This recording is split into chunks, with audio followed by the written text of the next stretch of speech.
नमस्कार दोस्तों हम यहाँ पे यूपी पीसीएस का सुपर फास्ट रिवीजन कर रहे हैं। इसी में हमने सबसे पहले आधुनिक भारतीय इतिहास से शुरुआत की है, जिसका पहला चैप्टर है यूरोपीय कंपनियों का आगमन। इसमें पूर्व परीक्षाओं में आए हुए प्रश्नों को हम देखेंगे और उसका सुपर फास्ट रिवीजन करेंगे। तो चलिए शुरुआत करते हैं सबसे पहले प्रश्न के साथ कि वास्को डी गामा कालीकट तट पर पहुंचा। ठीक है, तो ये कब पहुंचा था? ये पहुंचा था 1498 ईस्वी में। इसके विषय में कुछ और महत्वपूर्ण चीजें देख लेते हैं। जैसे वास्को डी गामा जो था, ये जो था गुजराती पथ प्रदर्शक थे। एक गुजराती पथ प्रदर्शक अहमद इब्न मजीद के सहयोग से पहुंचा था। ठीक है, अहमद मजीद आप याद रखिएगा। अहमद मजीद के सहायता से भारत के पश्चिमी तट के बंदरगाह कालीकट पे पहुंचा था। और यहाँ पर जो है ये कब पहुंचा था? ये पहुंचा था 20 मई 1498 को। तो आप 1498 ध्यान रखिएगा। इसके अलावा जो है इसमें महत्वपूर्ण है कि यहाँ पर इसका स्वागत किसने किया था? इसका स्वागत किया था कालीकट के तत्कालीन शासक जमोरिन द्वारा इसका स्वागत किया गया। तो देखिए अगला प्रश्न जो है, वास्को डी गामा का कालीकट पे स्वागत किया था जमोरिन ने। ठीक है, तो जमोरिन द्वारा स्वागत किया था। साथ ही साथ वास्को डी गामा को समुद्री मार्ग की खोज भी के लिए भी जाना जाता है कि भारत के नए समुद्री मार्ग की खोज भी की थी। अगला हम देखते हैं, अगला प्रश्न है आपका कि पुर्तगाली उपनिवेश का प्रथम वायसराय भारत में जो था वो कौन था? फ्रांसिस्को डी अल्मेडा था। इसके बारे में कुछ महत्वपूर्ण चीजें जान लेते हैं। जैसे कि फ्रांसिस्को डी अल्मेडा जो था ये 1505 में जो था यहाँ का गवर्नर बना, प्रथम पुर्तगाली वायसराय एवं गवर्नर बनकर आया। और इसके विषय में जो महत्वपूर्ण है वो एक और चीज महत्वपूर्ण है कि ब्लू वाटर पॉलिसी। ठीक है, शांत जल की जो नीति थी, पूछा जा सकता है शांत जल की नीति किसकी थी। तो ध्यान रखने वाली बात है कि शांत जल की नीति जो ब्लू वाटर पॉलिसी थी, फ्रांसिस्को डी अल्मेडा की थी। व्यापारिक हितों के परिप्रेक्ष्य में हिंद महासागर के क्षेत्र में इसने प्रभुत्व स्थापित करने के लिए ये नीति का प्रयोग किया। अगला प्रश्न देख लेते हैं। अगला है आपका कि भारत में पुर्तगाली शक्ति का वास्तविक संस्थापक कौन था? ठीक है, पहला हमने देख लिया फ्रांसिस्को दी अल्मेडा था। दूसरा कौन था? दूसरा था अल्फांसो दी अल्बुकर्क। ठीक है, दूसरा था अल्फांसो दी अल्बुकर्क था। और ये 1509 ईस्वी में पुर्तगाली गवर्नर बनकर आया था। और इसने क्या किया फिर? 1509 ईस्वी में आया और 1510 ईस्वी में इसने बीजापुर के शासक थे, बीजापुर के शासक थे यूसुफ आदिल शाह। यूसुफ आदिल शाह को इसने हराया और गोवा को इसने अपने अधिकार क्षेत्र में जीत लिया, उस पर अपना अधिकार कर लिया। और इसीलिए इसको जो है अल्बुकुर्क, जो अल्फांसो दी अल्बुकुर्क थे, इनको पुर्तगाली शक्ति का वास्तविक संस्थापक कहा जाता है। अल्बुकुर्क के बाद आप देखेंगे तो फिर इसमें अल्बुकुर्क के बाद जो आए थे वो आपके नीनो डी कुन्हा थे। नीनो डी कुन्हा जो था वो गवर्नर बना था और ये लगभग 1529 से 1538 तक गवर्नर रहा नीनो डी कुन्हा। अगला है कि पुर्तगालियों ने भारत में प्रथम दुर्ग का निर्माण किया था कोचीन में। ठीक है, तो कोचीन में प्रथम दुर्ग का निर्माण किया था। साथ ही साथ आप देखेंगे तो भारत में प्रथम यूरोपीय दुर्ग भी इसको कह सकते हैं। और इसको जो निर्माण किया था ये अल्फांसो दी अल्बुकुर्क ने किया था 1503 में। ठीक है, 1503 में कोचीन में पुर्तगालियों ने भारत में प्रथम दुर्ग का निर्माण किया था। अगला देखते हैं, मध्यकाल में सर्वप्रथम भारत से व्यापार संबंध स्थापित करने वाले थे कौन थे? सबसे पहले पुर्तगालियों ने संबंध स्थापित किए थे। अगला है कि भारत में प्रथमतः सामुद्रिक व्यापारिक केंद्र स्थापित किया था पुर्तगालियों ने। ठीक है, तो पुर्तगालियों ने सबसे पहले सामुद्रिक व्यापारिक केंद्र किया था। तो यूरोपीय शक्तियों में सर्वप्रथम पुर्तगाली व्यापारियों ने ही भारत में सामुद्रिक व्यापार केंद्र स्थापित किए। भारत में प्रथम पुर्तगाली वायसराय कौन था? आपने अभी देखा कि अल्मेडा था। ठीक है, अल्मेडा था। और ये 1509 इसने 1509 ईस्वी में दीव पर अधिकार कर लिया था। तो इसके विषय में एक और महत्वपूर्ण चीज है कि द्वीप पर अधिकार कर लिया। द्वीप पर अधिकार के साथ ही पुर्तगाली हिंद महासागर में सबसे अधिक शक्तिशाली हो गए। पुर्तगालियों ने हिंद महासागर से होने वाले व्यापार पर एकाधिपत्य स्थापित कर लिया और यहाँ से गुजरने वाले अन्य जहाजों से कर की वसूली भी करते थे।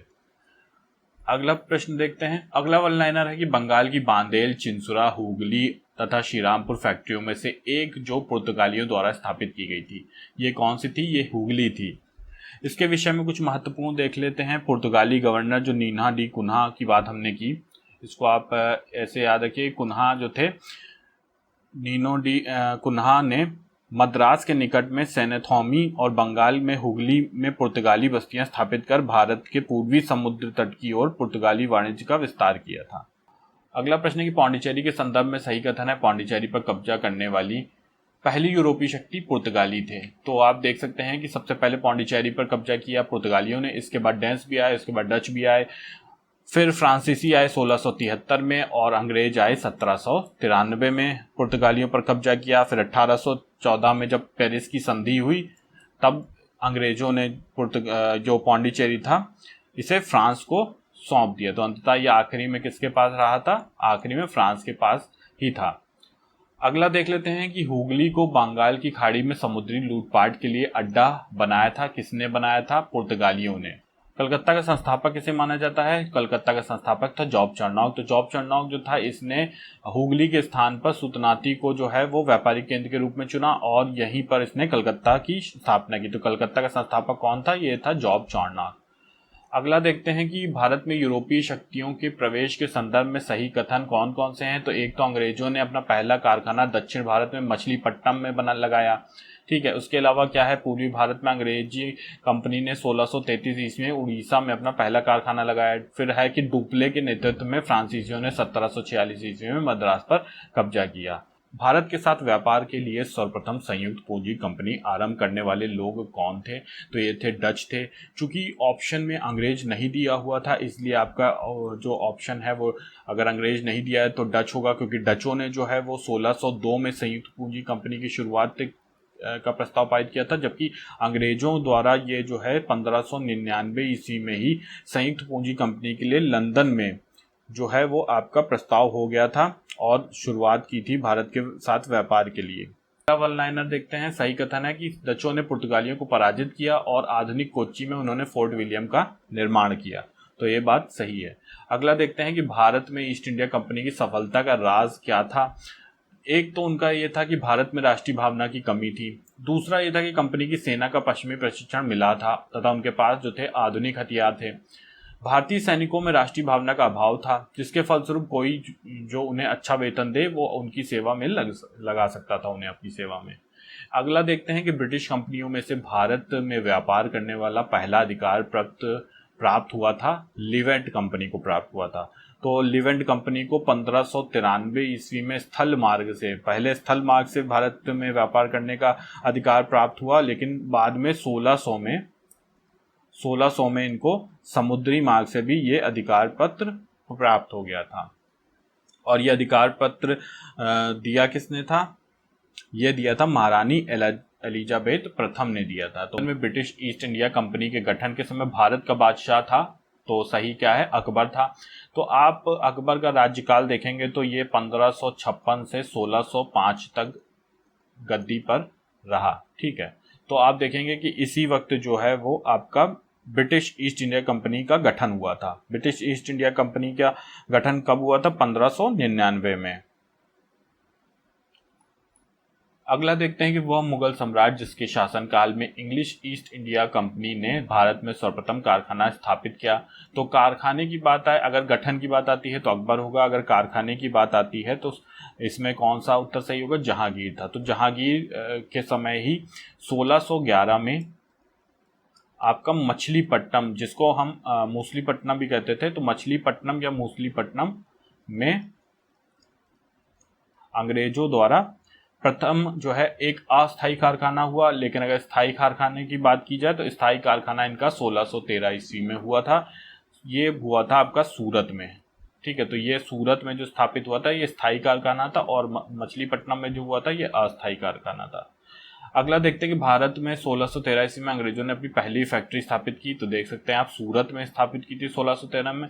अगला है कि वो अंग्रेज अधिकारी जिसने पुर्तगालियों को सॉली के स्थान पर हराया था, तो कौन था? थॉमस बेस्ट था। ठीक है, तो हुआ क्या था कि कैप्टन विलियम हॉकिंस सूरत से मुगल दरबार 1608 ईस्वी में पहुंचा। ठीक है। 1608 ईस्वी में सबसे पहले मुगल दरबार पहुंचा, किंतु सूरत में फैक्ट्री की स्थापना की अनुमति पाने में सफलता इसको नहीं मिली। इसके बाद 1611 ईस्वी में पुर्तगालियों के विरोध के बावजूद भी जो है कैप्टन मिडल्टन सूरत के समीप स्वाली पहुंचा और मुगल गवर्नर से वहां व्यापार करने की अनुमति जो उसने प्राप्त कर ली।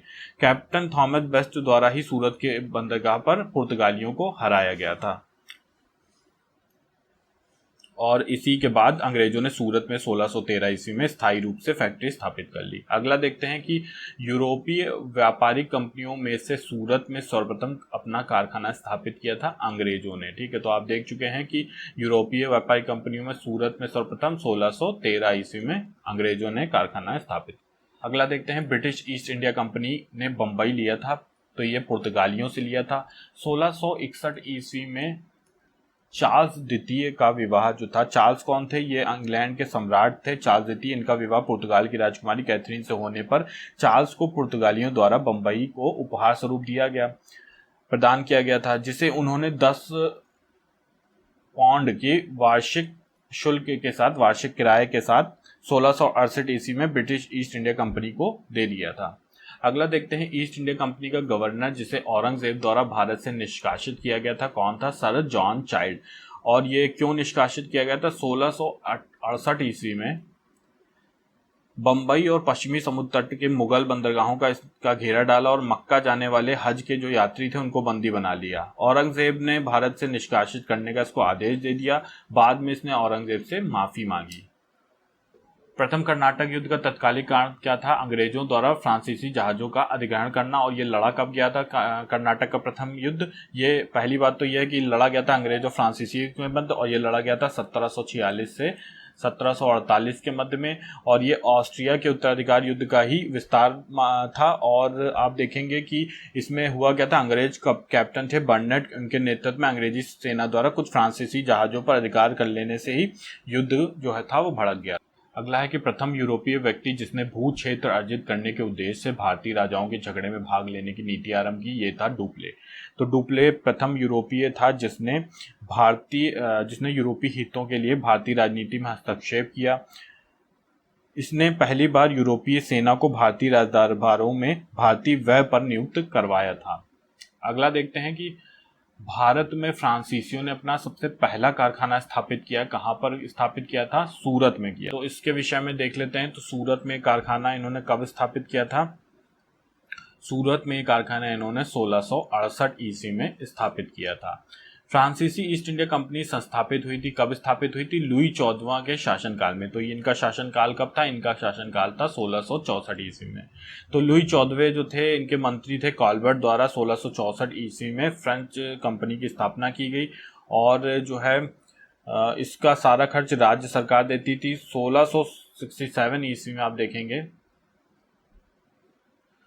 फ्रांसिस कैरो के नेतृत्व में एक अभियान जो था भारत के लिए रवाना हुआ और इसने 1668 ईस्वी में सूरत में अपनी कंपनी स्थापित की। आप देखेंगे अगला कि भारत में फ्रांसीसी कंपनी का संस्थापक माना जाता है, तो किसे माना जाता है, कॉल्बर्ट को। ठीक है, तो अभी हमने बताया कि लुई 14वें के जो मंत्री थे कॉल्बर्ट, इनके द्वारा 1664 ईस्वी में जो है फ्रांसीसी कंपनी की स्थापना हुई थी। तो लुई 14वां भी पूछा जा सकता है और कॉल्बर्ट भी पूछा जाता है। कॉल्बर्ट इनके मंत्री थे। अगला देखते हैं बंगाल में डचों द्वारा स्थापित कारखाना था, ये कौन सा था, चिंसुरा जो था वो बंगाल में डचों द्वारा स्थापित कारखाना था। इसके अलावा आप देखेंगे कि डचों द्वारा एक और कारखाना भी था, हुगली में भी स्थापित किया गया था। तो अगर आपका हुगली नहीं दिया है तो चिंसुरा, अगर दोनों दिए हैं तो दोनों ही होंगे। तो डचों द्वारा जो कारखाना था बंगाल का वो चिंसुरा हुगली दोनों था। ठीक, अगला देखते हैं फ्रांसीसी दक्कन में शक्ति आंदोलन स्थापित करने में असफल रहे क्योंकि अंग्रेजों की फौज शक्तिशाली थी। ठीक है, तो क्यों असफल रहे, क्योंकि जो है अंग्रेजों के पास एक उत्तम नौसेना थी। ठीक है, तो अंग्रेजों की नौसेना जो थी वो बहुत ही शक्तिशाली थी और फ्रांसीसियों की इस मुकाबले में नौसेना कमजोर थी, जिस कारण जो थे ये अंग्रेज जो थे वो फ्रांसीसियों पर भारी पड़े। इसके अलावा अगला देखते हैं कि भारत में यूरोपीय शक्ति का आगमन का क्रम क्या है। तो इस क्रम में सबसे पहले आए थे पुर्तगीज, फिर आए डच, फिर अंग्रेज, फिर फ्रांसीसी। तो आप इसको याद रखना है तो आप इसको इस तरह याद रख सकते हैं, PDADF। ठीक है, सबसे पहले आए पुर्तगाली, फिर आए डच, फिर आए अंग्रेज, फिर आए डन, फिर आए फ्रांसीसी।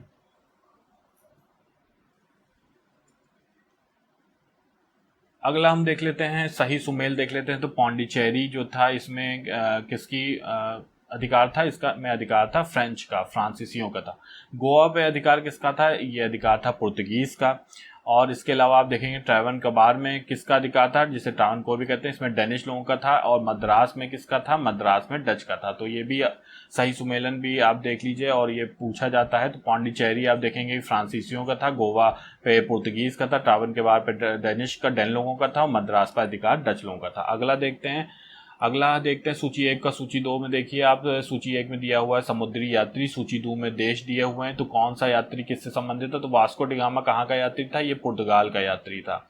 इसके बाद आप देखेंगे क्रिस्टोफर कोलंबस जिसने कि अमेरिका की खोज की थी, ये कहाँ का यात्री था, ये स्पेन का यात्री था। कैप्टन कुक देखेंगे कहाँ का यात्री था, ग्रेट ब्रिटेन का यात्री था। तस्मान जो था ये कहाँ का था, ये हॉलैंड का था। इसमें आप देख लीजिएगा कि वास्को डिगामा ने जो खोज की थी भारत के मार्ग की खोज की थी। वास्को डिगामा संबंधित है भारत के मार्ग खोज से। क्रिस्टोफर कोलंबस जो है ये संबंधित हैं आपके अमेरिका की खोज से, ठीक है, अमेरिका की खोज से संबंधित है। इसके अलावा जो आपका है कैप्टन कुक, इन्होंने जो है ऑस्ट्रेलिया की खोज की थी, ये ब्रिटेन के थे, ऑस्ट्रेलिया की। इसके अलावा आपका जो है तस्मान जो है ये इन्होंने की थी खोज आपके, एक तो तस्मानिया जो है प्रदेश क्षेत्र उसकी, और जो है न्यूजीलैंड के क्षेत्र की, ठीक है। तो ये लोग इनसे संबंधित। अगला देखते हैं कि सूची 1 सूची 2 मिलान करेंगे तो प्रथम कर्नाटक युद्ध जो था ये एक्स-ला चैपेल की संधि से इसका अंत हुआ था, ठीक है। द्वितीय कर्नाटक युद्ध जब हुआ तो इसका ये जो था ये अनिर्णायक युद्ध रहा। तृतीय कर्नाटक युद्ध जो था ये पेरिस की संधि से अंत हुआ। और प्रथम मैसूर युद्ध जो था इसमें ब्रिटिशों की हार हुई। अब इसके विषय में कुछ महत्वपूर्ण डिटेल देख लेते हैं जो इंपॉर्टेंट है, परीक्षा में पूछी जा सकती है। तो सबसे पहले हम एक्स-ला चैपेल की संधि के विषय में देख लेते हैं। एक्स-ला चैपेल की जो संधि थी हम कुछ महत्वपूर्ण देख लेते हैं। कर्नाटक का प्रथम युद्ध कब हुआ था, ये हुआ था 1746 से 1748 में। तो एक ये बात ध्यान रखिएगा। दूसरा, इसमें युद्ध का कारण क्या था कि ऑस्ट्रिया के उत्तराधिकार युद्ध का ही ये विस्तार था और इसमें गृह सरकारों की आज्ञा के विरुद्ध ही दोनों दलों में 1746 में युद्ध प्रारंभ हो गया। अंग्रेज कैप्टन था बर्नेट के नेतृत्व में अंग्रेजी सेना द्वारा कुछ फ्रांसीसी जहाजों पर अधिकार कर लिया गया, जिससे युद्ध जो था वो भड़क उठा। इसमें एक्स-ला चैपेल की संधि हुई 1748 में। क्या हुआ कि मद्रास पर अंग्रेजों का पुनः अधिकार हो गया। अगला है कि कर्नाटक का द्वितीय कर्नाटक युद्ध था, ये आपका हुआ 1749 से 1754 के मध्य में। इसमें क्या हुआ, ये अनिर्णायक युद्ध था, लेकिन इस युद्ध में फ्रांसीसी गवर्नर डुप्ले की जो थी वो हार हुई थी और उसे वापस बाद में जो है फ्रांस बुला लिया गया था और उसकी जगह पर एक दूसरे को भेजा गया था जिसका नाम था गोडेहू, ठीक है, गोडेहू को भेजा गया था जिसे भारत का अगला फ्रांसीसी गवर्नर बनाया गया। इसके बाद क्या हुआ, युद्ध विराम हुआ और यहाँ पर पौंडीचेरी की संधि हुई 1755 में। अगला हम देखते हैं तृतीय कर्नाटक युद्ध। तृतीय कर्नाटक हुआ था युद्ध 1756 से 1763 के बीच में। तो इसमें क्या हुआ था, 1756 में शुरू हुआ ये सप्तवर्षीय युद्ध का ही एक अंश था। पेरिस की संधि होने पर यह युद्ध समाप्त हो गया। तो यहाँ पे क्या हुआ, पेरिस की संधि से इस युद्ध का अंत हो गया। इसके बाद आप देखते हैं कि फिर सीधे जो है अंग्रेजों और फ्रांसीसियों के बीच में जो हुआ था 1760 का आयरकूट के नेतृत्व में वाड़ीवाश की लड़ाई हुई थी, जिसमें फ्रांसीसी बुरी तरह पराजित हुए थे और फ्रांसीसी सेना का जो सेनापति था वो नेतृत्व कर रहा था लाली, ठीक है। तो ये भी ध्यान रखिएगा, डुप्ले जो था वो नेतृत्व कर रहा था आपका द्वितीय कर्नाटक युद्ध का और वाड़ीवाश का नेतृत्व कर रहा था जो 1760 में हुआ था, लाली कर रहा था। फिर फ्रांसीसी इसमें भी हार गए थे। फिर उसके बाद क्या हुआ कि 1761 में फ्रांसीसियों से जो पौंडीचेरी फिर छीन लिया गया था, अंग्रेजों ने फ्रांसीसियों से पौंडीचेरी को छीन लिया। लेकिन फिर पेरिस की संधि के अंतर्गत 1763 में चंद्रनगर को छोड़कर शेष प्रदेशों को लौटा दिया गया था जो पहले से फ्रांसीसियों के कब्जे में थे, ठीक है। भारत की आज़ादी तक आप जानते हैं कि क्षेत्र पर फ्रांसीसियों का कब्जा भी रहा। देखते हैं प्रथम मैसूर युद्ध, ये जो था आपका 1767 से 1769 में हुआ था और आप देखेंगे कि ये इसमें क्या हुआ था, इसमें मद्रास की संधि हो गई थी। तो आपका ये जो था वो आपका प्रथम आंग्ल मैसूर युद्ध था। इसमें हुआ क्या था, इसमें ब्रिटिशों की हार हुई थी क्योंकि हैदर अली जो था ये मैसूर का नेतृत्व कर रहा था और इसने चतुराईपूर्ण अंग्रेजों को हरा दिया था। इसके बाद ये मद्रास की संधि हुई और ये खत्म हो गया युद्ध। फिर इसके बाद आप जानते हैं कि द्वितीय आंग्ल मैसूर युद्ध हुआ, जिसमें 1780 से 84 के बीच में हुआ। फिर इसके बाद तृतीय, जो कि वॉरेन हेस्टिंग्स जो था गवर्नर जनरल था, ठीक है, तो ये वॉरेन हेस्टिंग्स था, और इसमें क्या हुआ था, मंगलौर की संधि हो गई। फिर जो थर्ड वाला आंग्ल मैसूर युद्ध हुआ, इसमें ये हुआ था आपका 1790 से 92 के बीच में, और इसमें जो गवर्नर जनरल था आपका कॉर्नवालिस था, और इसमें जो है मंगलूर की संधि हुई थी। उसके बाद जो है इसमें जो मंगलूर संधि हुई, और 1799 का युद्ध जो था ये आपका फाइनल आंग्ल मैसूर यानी चतुर्थ आंग्ल मैसूर युद्ध था, और लॉर्ड वेलेजली जो था इसमें गवर्नर जनरल था, और ये जो है इसमें फिर टीपू सुल्तान की भी मृत्यु हुई थी। और आप ये ध्यान रखिएगा कि 1780-84 में जो द्वितीय आंग्ल मैसूर युद्ध था, इसी में हैदर अली की भी मृत्यु हो गई थी। ठीक है, तो ये कुछ महत्वपूर्ण यूरोपीय कंपनियों के आगमन से संबंधित प्रश्न थे जो अक्सर परीक्षाओं में पूछे जाते हैं। मिलते हैं नेक्स्ट वीडियो में, तब तक के लिए धन्यवाद।